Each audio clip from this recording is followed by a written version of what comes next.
This is me at my last job. I'm standing behind the registers watching my cashiers do their transactions when I hear what can only be described as commotion from a few feet in front of the register. Like yelling, and I look up and it's this woman, obviously a Karen, talking to one of my cashiers, flailing her arms, yelling at him. He says something back and turns and points at me, and I'm like, fuck.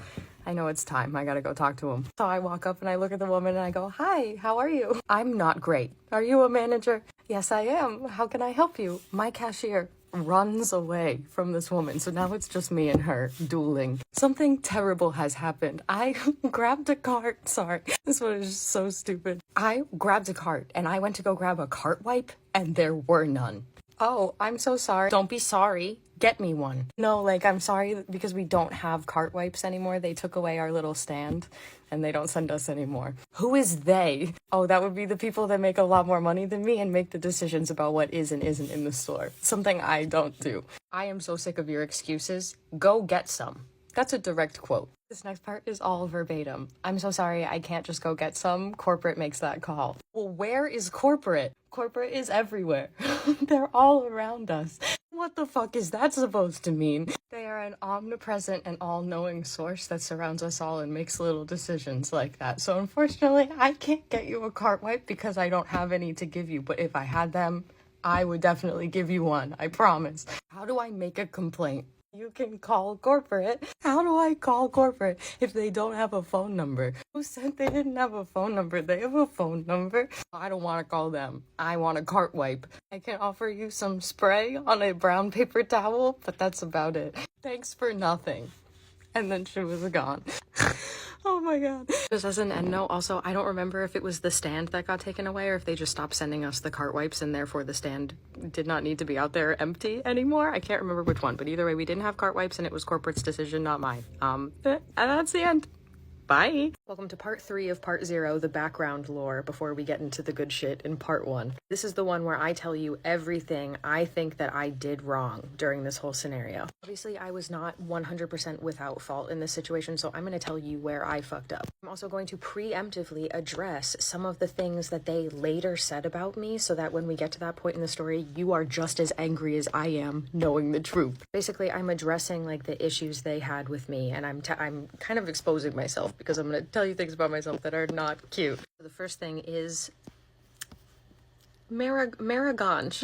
You know what I'm saying? I said in one of the last parts, they told us that we could smoke in the house, but we had to choose one room of the apartment and limit our smoking to that room. We did that. We picked the living room, but again, it was so small in there that, like, one room was all room, and we were like pretty heavy with the ganj, but like they said we could do it inside was the thought process. But then the world shut down in 2020 and the intake of that substance increased dramatically. We weren't smoking like bowls, we were smoking blunts. So it was just like a little extra stinky. And listen, they were also stoners, so like I genuinely didn't think they would mind. That's not something that personally bothers me, so it's not something I would immediately think would bother other people who also do that. Now, I realize it is best to go outside for those specifically, especially, actually. I will admit that was definitely like excessive. Like there was an excessive amount of that going on. However, they never said anything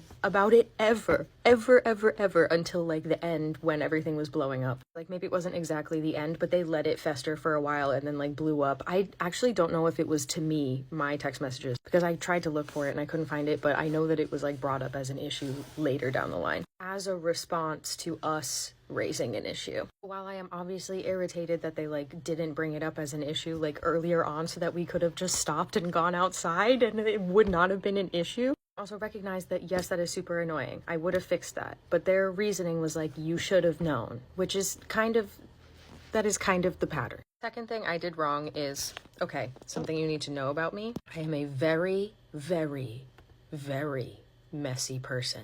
Don't get me wrong, I like to be in a decluttered and organized space, and I am really good at making that happen. But to be completely honest with you, about 70% of the time, everything is in disarray around me. There's a difference between messy and dirty, and I am messy, but I'm not dirty. Unless I am in like a deep depression. Unless something is actually terribly wrong, I am not like an unclean person. When we lived there was so much crap everywhere that it was like messy as fuck. There was no possible way for me and my ex to fit all of our stuff in there. So you know how I told you that like before I moved in there was that issue about the dog barking? One of the things that was tried was for, what was her name? For Grace to come over like through the door that separates us in the household and come check on the dog and like give him a couple treats and like scritch him and maybe take him out. I can't remember, but that was like something they tried to maybe like keep the barking to a minimum. So when Grace would come over to check on the dog, she would look at the mess and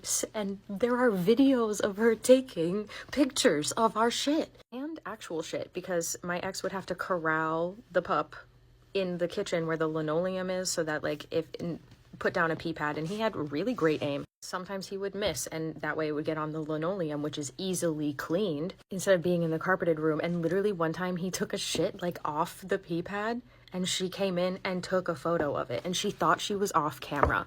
She thought she was off camera, but it caught her. Yeah, I know she was collecting her own evidence of like how we were living, which was again messy but not dirty, and nothing was destroyed. The accusation that Grace and Steve fling at us at the very end is that we absolutely destroyed the apartment, which you will see based on the photos I show you, that's not true.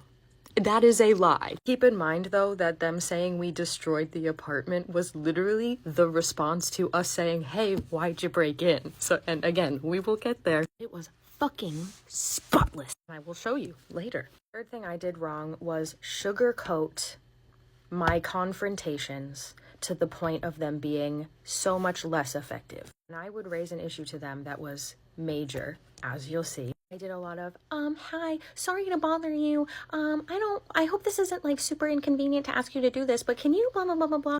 Don't do that shit.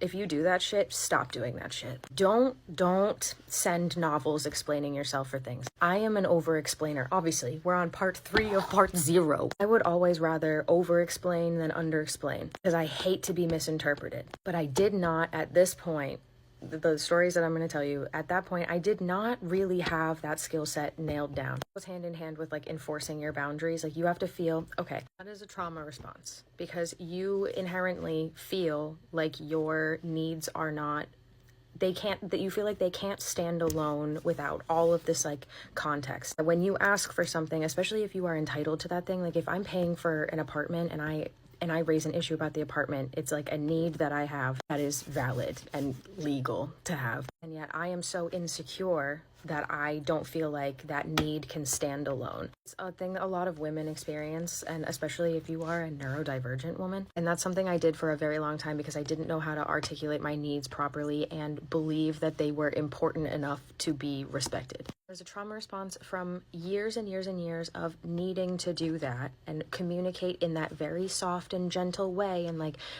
anticipating and trying to spare feelings that you assume another person is having in order to survive the circumstances and get your needs met as a result of abuse. You're going to see the texts of me over-explaining, so you'll see exactly what I mean by all this. I just wanted to say this now before we get to those videos and you read what I said and you're like, oh my god, Kaylin, like what is wrong with you? It was way too over-explainy and walk on eggshells-y, and there was a factor in this, obviously, that like this was my ex's best friend and her boyfriend. I didn't want to accidentally damage that relationship by presenting a need in a way that is like true to me. When we look at those text messages, what you're gonna see is me doing that and then them taking advantage of that and doing like fake nicey back to me. I was truly being earnest and trying to see things from their perspective and why they wouldn't want to do things that like, you know, they're legally obligated to do. I was truly trying to be like understanding while raising those issues like we agreed to at the beginning. They were passive aggressive dicks and it was very like HR customer servicey, these text messages. You'll see, like, especially once you get the context at the end, which is they didn't like me the whole time and they basically were just like finding ways to get their anger out super passive aggressively while we were trying to communicate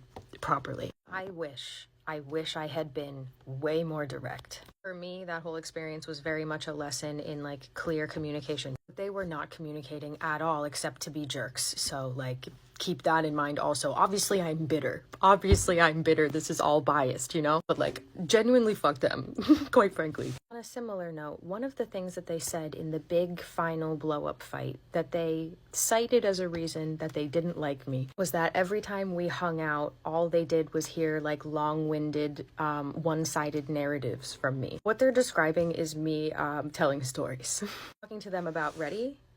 Customers. The saga with the crazy bitch at the furniture store, which was like an ever-evolving crazy story that I thought they were invested in. Turns out they hated that. And this is about where a past version of me would have stopped and said, you know, like, this is also a me issue because maybe I shouldn't have, like, talked so much when we were hanging out. I truly am just being annoying. Guess what? I don't feel that way anymore because I have people in my life that love to hear me talk, that I love to hear talk, that we have conversations that flow beautifully. There's not an issue ever in them. Those are the people I keep around me now. They were not those people. I got to the end of that friendship, or so I thought, and found out that they hated talking to me the whole time. And that sucks to find out, like, at the end. If I knew that you hated everything I was saying, I would have shut up. Now I look back, though, and I'm like, oh, I was obviously, like, anxiously talking because I could tell that they hated me, like, subconsciously. And so I was just, like, word vomiting, which, like, I guess can be annoying, but also, like, you're my friend, so just, like, tell me to shut up. You know? I don't know. Honestly, they talk very HR in their friendships anyway, so have fun